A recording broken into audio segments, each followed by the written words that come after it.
আসসালামু আলাইকুম ভিউয়ার্স। আজ আমি তৈরি করব চিতল মাছের কোপ্তা।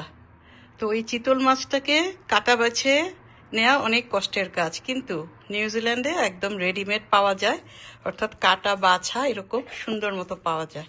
তো এটা আমি প্যাকেট থেকে বের করে একদিন রেখে পানি ঝরিয়ে নিয়েছি।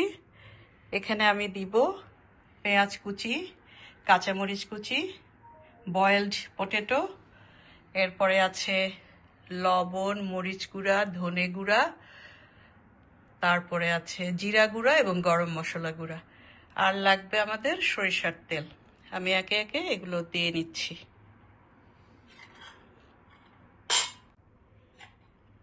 দিয়ে দিলাম মরিচের গুঁড়া, এরপর দিব পেঁয়াজ কুচি,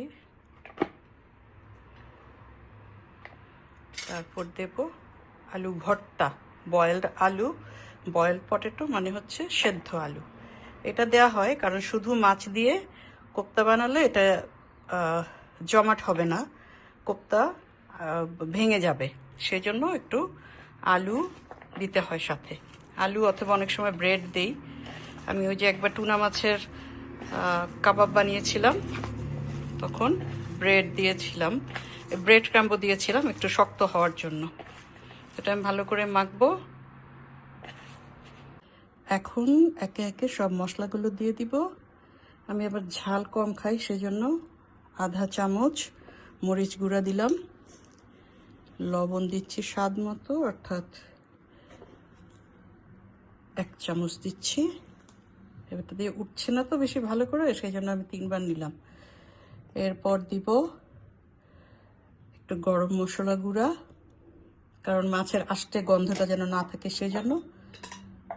জিরা অল্প একটু আছে, পুরোটাই ঢেলে দিয়ে দিচ্ছি, 1 চামচের মতো হবে।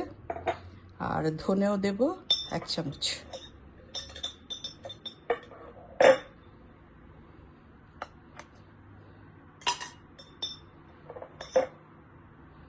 এখন এগুলো সব মাখিয়ে নেব, ভালো মতো কচলে কচলে মাখিয়ে নেব। আর যদি আমার কাছে মনে হয় যে একটু নরম আছে, তখন এর মধ্যে আমি হালকা করে একটু ব্রেড ক্রাম ইউজ করব, তাহলে জিনিসটা শক্ত হয়ে যাবে, কোপ্তাগুলো ছুটবে না ভাজার সময়। তো মাখিয়ে নিচ্ছি, দেখুন। এখন একটু সরিষার তেল দিব 1 চামচ এটার মধ্যে, তাহলে একটু গন্ধটা ভালো আসবে। সবই আসলে মাছের একটা আষ্টে গন্ধ থাকে না, সেটাকে সরানোর জন্য। সরিষার তেল দেওয়ার পরে মনে হচ্ছিল যে মাখানো ইয়েটা, ডোটা একটু নরম নরম লাগছিল, সেজন্য আমি একটু ব্রেড ক্রাম মিশিয়ে নিলাম, এতে করে এটা শক্ত হয়ে যাবে সুন্দর মতো। এরপরে আমি হাতে তেল লাগিয়ে কোপ্তাগুলো বানাবো, বলগুলো, ঠিক আছে। শেষে এই যে বানিয়েছি কোপ্তা, এগুলো এখন ভেজে ভেজে খাবো। কোপ্তা কারি আর করবো না, কারণ আমার হাজবেন্ড বলেছে এভাবেই খাবে, সে কারি খেতে চায় না।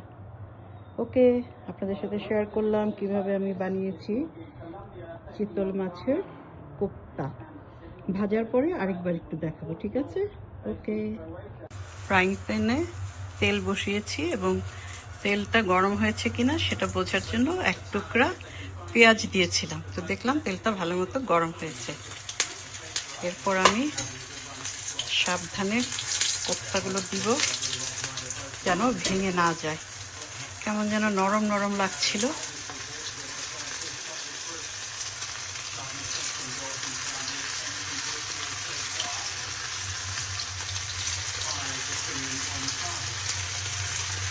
সবগুলো ভাজবো না, প্যানে যতগুলো হয় ততগুলো আজকের জন্য ভাজবো, বাকিগুলো রেখে দেব। তো আমি জালটা প্রথমে তো বাড়িয়ে তেলটা গরম করেছি, এখন জালটা মিডিয়ামে নিয়ে আসলাম, এতে করে ভালো হয়। আমাদের কিচেন, ডাইনিং, লাউঞ্জ একসাথে, তো আমার হাজব্যান্ড খেলা দেখছে, শব্দ পাওয়া যাচ্ছে, জানি না কপিরাইট আসবে কিনা।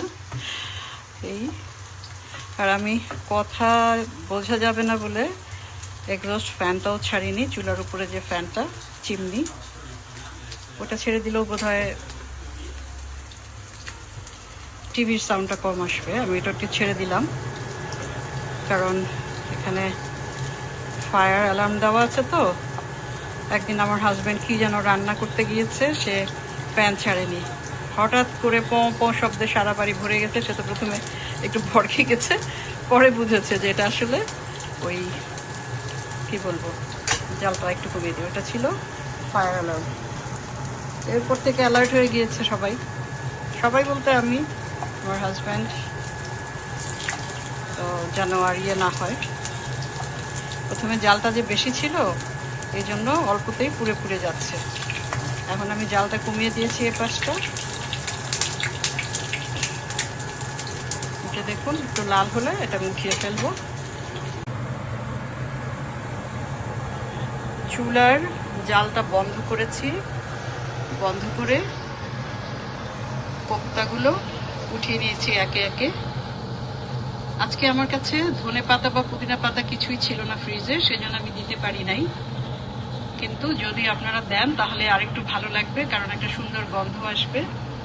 বিদেশের বাড়িতে যেমন কষ্ট আছে, সেরকম লাইফটাকে ইজি করার জন্য অনেক কিছু করা হয়। যেমন ধরুন বাংলাদেশে হলে এই চিতল মাছটাকে বাঁচতে বাঁচতে আমাদের জাল শেষ হয়ে যায়, তাই নয় কি? নিজেরা পারি না, সাহায্যকারী কাউকে দিয়ে করাতে হয়। কিন্তু এখানে মাছ একদম পরিষ্কার করে মাংসর অংশটুকু রেডি করে রাখা আছে, ওভাবে এসেছে বাংলাদেশ থেকে।